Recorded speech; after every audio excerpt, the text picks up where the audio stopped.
ನಮಸ್ತೆ ವೀಕ್ಷಕರೇ, ಸ್ತ್ರೀ ನ್ಯೂಸ್ನ ಟಾಪ್ ಹೆಡ್ಲೈನ್ಸ್ಗೆ ಸ್ವಾಗತ. ನಾನು ಅನುಲಿಂಗಾರೆಡ್ಡಿ. ಧರ್ಮಸ್ಥಳದಲ್ಲಿ ಶವ ಹೂತಿದ್ದ ವಿಚಾರವಾಗಿ ಇದೀಗ ಎಸ್ಐಟಿ ಅಧಿಕಾರಿಗಳು ಮಾಸ್ಕ್ ಮ್ಯಾನ್ ಅನ್ನು ಬಂಧಿಸಿದ್ದಾರೆ. ಎಸ್ಐಟಿ ಅಧಿಕಾರಿಗಳು ಚಿನ್ನಯ್ಯನನ್ನು ಬಂಧಿಸಿದ್ದು ಈ ಮೂಲಕ ಸಾಕ್ಷಿ ಸಂರಕ್ಷಣಾ ಕಾಯ್ದೆಯಿಂದ ವಿಮುಖಗೊಳಿಸಲಾಗಿದೆ. ಇಂದು ದಕ್ಷಿಣ ಕನ್ನಡ ಜಿಲ್ಲೆಯ ಬೆಳ್ತಂಗಡಿ ಕೋರ್ಟ್ಗೆ ಎಸ್ಐಟಿ ಅಧಿಕಾರಿಗಳು ಹಾಜರುಪಡಿಸಲಿದ್ದು, ಮಾಸ್ಕ್ ಮ್ಯಾನ್ಗೆ ಎಸ್ಐಟಿ ಅಧಿಕಾರಿಗಳು ವೈದ್ಯಕೀಯ ತಪಾಸಣೆ ಮಾಡಿಸಲಿದ್ದಾರೆ. ಬೆಳ್ತಂಗಡಿ ತಾಲೂಕು ಆಸ್ಪತ್ರೆಯಲ್ಲಿ ಮೆಡಿಕಲ್ ಟೆಸ್ಟ್ ನಡೆದ ಬಳಿಕ ಬೆಳ್ತಂಗಡಿ ಕೋರ್ಟ್ ಮುಂದೆ ಹಾಜರುಪಡಿಸಲಾಗುವುದು. ಹೆಚ್ಚಿನ ವಿಚಾರಣೆಗಾಗಿ ಕಸ್ಟಡಿಗೆ ನೀಡುವಂತೆ ಎಸ್ಐಟಿ ಮನವಿ ಮಾಡಿದ್ದು, ಈ ಮೂಲಕ ಮತ್ತಷ್ಟು ವಿಚಾರಣೆ ನಡೆಸಲಿದೆ.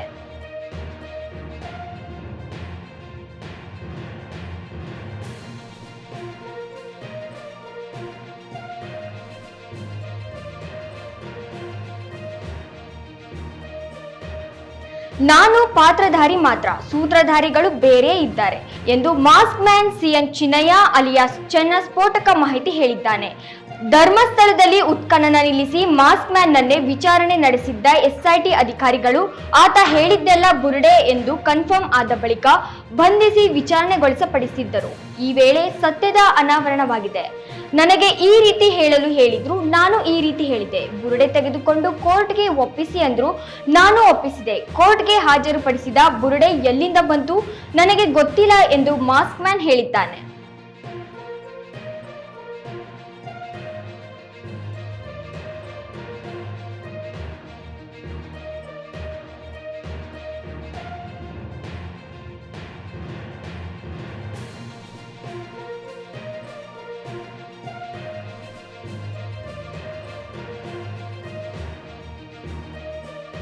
ಉತ್ತರಾಖಂಡದ ಚಮೋಲಿ ಜಿಲ್ಲೆಯ ಥರಾಲಿಯಲ್ಲಿ ಶುಕ್ರವಾರ ರಾತ್ರಿ ಭೀಕರ ಮೆಗಾ ಸ್ಫೋಟ ಸಂಭವಿಸಿದೆ. ಭಾರಿ ಮಳೆಯಿಂದ ಉಂಟಾದ ಪ್ರವಾಹದಿಂದ ಒಬ್ಬ ಯುವತಿ ಮೃತಪಟ್ಟಿದ್ದು, ಹಲವಾರು ಜನ ನಾಪತ್ತೆಯಾಗಿದ್ದಾರೆ. ರಕ್ಷಣಾ ಕಾರ್ಯಾಚರಣೆಗಳು ನಡೆಯುತ್ತಿದ್ದು, ರಸ್ತೆಗಳಿಗೆ ಹಾನಿಯಾಗಿರುವುದರಿಂದ ಸಂಚಾರ ಅಸ್ತವ್ಯಸ್ತವಾಗಿದೆ. ನೂರಾರು ಮನೆಗಳು ಹಾಗೂ ವಾಹನಗಳು ಹಾನಿಗೊಳಗಾಗಿವೆ. ಕೆಲವು ದಿನಗಳ ಹಿಂದೆಯಷ್ಟೇ ಭೀಕರ ಮೆಗಾ ಸ್ಫೋಟ ಹಾಗೂ ಪ್ರವಾಹದಿಂದ ಸಂಕಷ್ಟಕ್ಕೆ ಸಿಲುಕಿದ್ದ ಉತ್ತರಾಖಂಡದಲ್ಲಿ ಶುಕ್ರವಾರ ರಾತ್ರಿ ಮತ್ತೆ ಭಯಾನಕ ಮೆಗಾ ಸ್ಫೋಟ ಸಂಭವಿಸಿದೆ. ಚಮೋಲಿ ಜಿಲ್ಲೆಯ ಥರಾಲಿಯಲ್ಲಿ ಸಂಭವಿಸಿದ ಮೆಗಾ ಸ್ಫೋಟದಿಂದ ಭಾರೀ ವಿನಾಶ ಸಂಭವಿಸಿದೆ. ಒಬ್ಬ ಯುವತಿ ಪ್ರವಾಹದಲ್ಲಿ ಕೊಚ್ಚಿ ಹೋಗಿ ಸಾವಿಗೀಡಾಗಿದ್ದು, 10 ಜನ ಕಣ್ಮರೆಯಾಗಿದ್ದಾರೆ. ಎಸ್ಡಿಆರ್ಎಫ್ ತಂಡವು ಸ್ಥಳಕ್ಕೆ ತಲುಪಿ ರಕ್ಷಣಾ ಕಾರ್ಯವನ್ನು ಪ್ರಾರಂಭಿಸಿದೆ.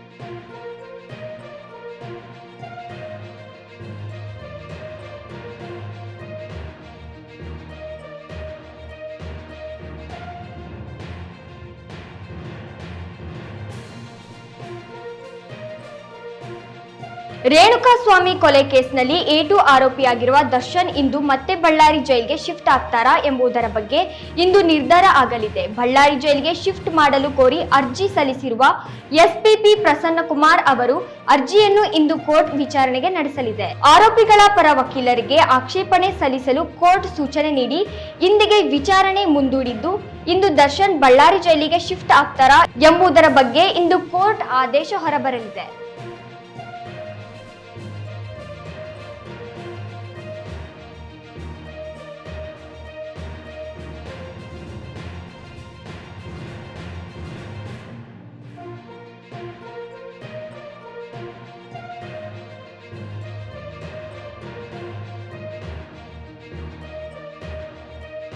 ಧರ್ಮಸ್ಥಳ ಕ್ಷೇತ್ರಕ್ಕೆ ಸಂಬಂಧಿಸಿದಂತೆ ಸಾಮಾಜಿಕ ಜಾಲತಾಣದಲ್ಲಿ ವಿಡಿಯೋಗಳನ್ನು ಮಾಡಿದ ಆರೋಪದ ಮೇಲೆ ಯೂಟ್ಯೂಬರ್ ಸಮೀರ್ಗೆ ಸಂಕಷ್ಟ ಎದುರಾಗಿದೆ. ಧರ್ಮಸ್ಥಳ ವಿಚಾರವಾಗಿ ಕೃತಕ ಬುದ್ಧಿಮತ್ತೆ ಬಳಸಿಕೊಂಡು ವಿಡಿಯೋಗಳನ್ನು ಸೃಷ್ಟಿಸಿ ಅಪಪ್ರಚಾರ ಮಾಡಲಾಗಿದೆ ಎಂಬ ಆರೋಪದ ಅಡಿ ಸಮೀರ್ ವಿರುದ್ಧ ದೂರು ದಾಖಲಾಗಿದೆ. ಈ ಹಿನ್ನೆಲೆಯಲ್ಲಿ ಪೊಲೀಸರು ವಿಚಾರಣೆಗೆ ಹಾಜರಾಗುವಂತೆ ಸಮೀರ್ ಮನೆಗೆ ನೋಟಿಸ್ ಅಂಟಿಸಿದ್ದಾರೆ.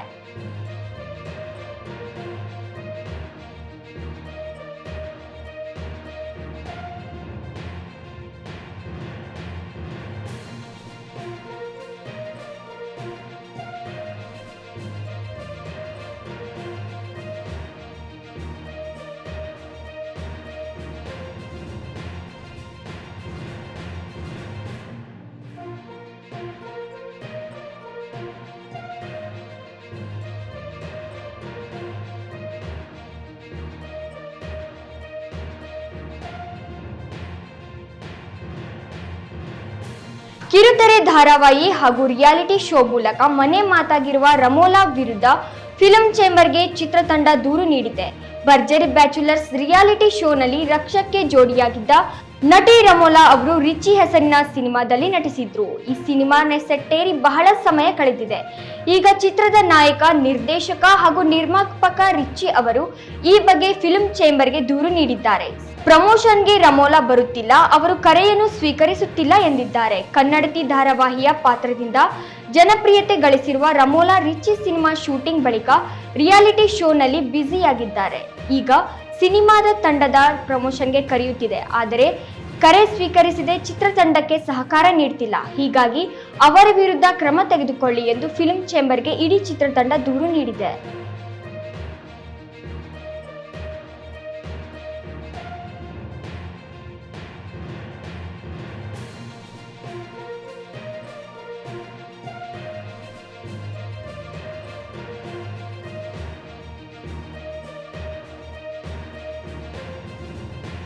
ಧರ್ಮಸ್ಥಳ ಗ್ರಾಮದಲ್ಲಿ ನೂರಾರು ಶವಗಳನ್ನು ಹೂತಿಟ್ಟ ಪ್ರಕರಣದಲ್ಲಿ ಮುಸುಗುಧಾರಿ ಬಂಧನ ಆಗಿರುವುದಾಗಿ ಗೃಹ ಸಚಿವ ಜಿ ಪರಮೇಶ್ವರ್ ಖಚಿತಪಡಿಸಿದ್ದಾರೆ. ಮಾಸ್ಕ್ ಮ್ಯಾನ್ ಬಂಧನ ಆಗಿರುವುದು ನಿಜ. ಆತ ಪೊಲೀಸ್ ಕಸ್ಟಡಿಯಲ್ಲಿ ಇದ್ದಾನೆ. ತನಿಖೆ ಪೂರ್ಣಗೊಳ್ಳುವವರೆಗೆ ಯಾವುದೇ ಮಾಹಿತಿ ನೀಡಲು ಸಾಧ್ಯವಿಲ್ಲ. ಅಧಿಕಾರಿಗಳು ತನಿಖೆ ಮುಂದುವರಿಸುತ್ತಾರೆ. ಹೆಚ್ಚಿನ ಮಾಹಿತಿ ಎಸ್ಐಟಿಯಿಂದ ಪಡೆಯುತ್ತೇನೆ. ಇದರ ಹಿಂದೆ ಯಾವ ಜಾಲ ಇದೆ ಅನ್ನುವುದನ್ನು ಪತ್ತೆ ಮಾಡಲಾಗುವುದು ಎಂದು ಹೇಳಿದ್ದಾರೆ.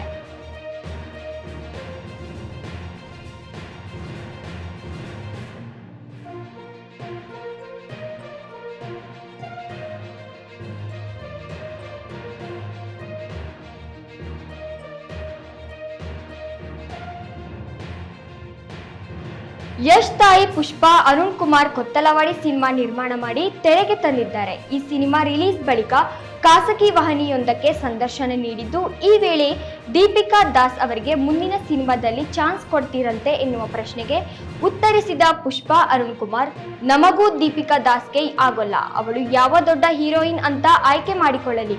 ಅವಳು ಏನು ಸಾಧನೆ ಮಾಡಿದ್ದಾಳೆ? ಅವಳು ಸಂಬಂಧ ಆದರೂ ದೂರದಲ್ಲೇ ಇಟ್ಟಿದ್ದೀವಿ. ಈ ತರ ಪ್ರಶ್ನೆ ಕೇಳಬೇಡಿ, ನಮ್ಮ ಮಗ ಬೈಯೋದಿಲ್ವಾ ಎಂದು ಗರಂ ಆಗಿ ರಿಯಾಕ್ಟ್ ಮಾಡಿದ್ದಾರೆ.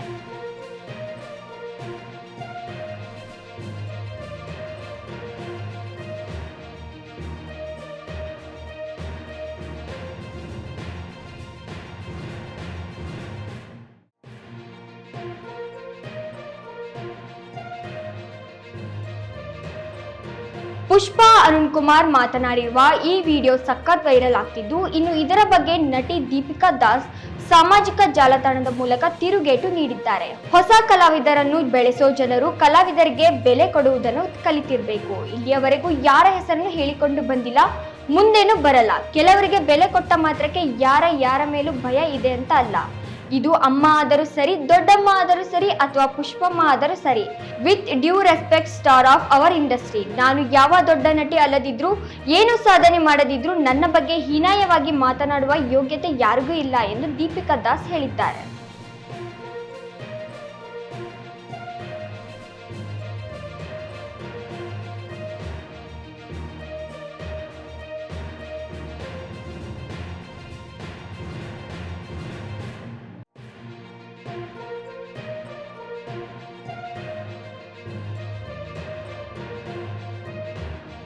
ನಟ ದೊಡ್ಡಣ್ಣ ಅಳಿಯ ಶಾಸಕ ವೀರೇಂದ್ರ ಪಪ್ಪಿ ಮನೆ ಮೇಲೆ ಇಡಿ ದಾಳಿಯಲ್ಲಿ ದೊರೆತ ಅಪಾರ ಸಂಪತ್ತು ಶಾಸಕ ವೀರೇಂದ್ರ ಪಪ್ಪಿ ಅವರ ಸಹೋದರ ಕೆಸಿ ನಾಗರಾಜ್ ಮತ್ತು ಅವರ ಪುತ್ರ ಪೃಥ್ವಿ ಎನ್ ರಾಜ್ ಅವರ ಆವರಣದಲ್ಲಿ ನಡೆಸಿದ ಶೋಧದ ವೇಳೆ ಕೋಟ್ಯಾಂತರ ರೂಪಾಯಿ ಮೌಲ್ಯದ ಆಸ್ತಿ ದಾಖಲೆಗಳು ಸಿಕ್ಕಿದೆ. ಮತ್ತಷ್ಟು ಇನ್ನಷ್ಟು ಅಪಾರ ದಾಖಲೆಗಳು ಲಭ್ಯವಾಗಿವೆ. ಈ ವೇಳೆ ಕಾನೂನು ಬಾಹಿರ ಹಣಕಾಸು ವರ್ಗಾವಣೆ ಕಾಯ್ದೆ ಅಡಿಯಲ್ಲಿ ಇಡಿ ಈ ಕೆಳಗಿನ ವಸ್ತುಗಳನ್ನು ವಶಪಡಿಸಿಕೊಂಡಿದೆ.